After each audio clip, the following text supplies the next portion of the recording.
Pour Seringue Ndiaye de la coalition Wallou-Sénégal, l'une des principales solutions proposées par l'opposition est la réforme de la fiscalité des entreprises étrangères au Sénégal, source de revenus non exploités par le pouvoir en place. C'est un point très important du programme de l'opposition, notamment la réforme du code minier et du code pétrolier.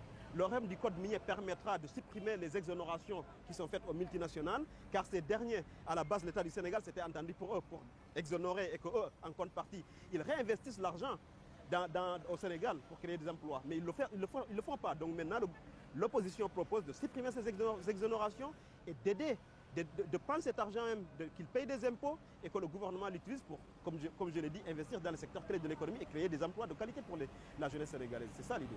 Selon un rapport de l'Agence nationale de la statistique et de la démographie, en 2019, les 15-34 ans représentaient 58,2% de la population sénégalaise, dont plus de la moitié d'entre eux étaient au chômage. 3 ans plus tard, la situation ne s'est guère améliorée, elle serait même plutôt aggravée par la crise du Covid et la guerre en Ukraine. Face à une classe politique en perte de légitimité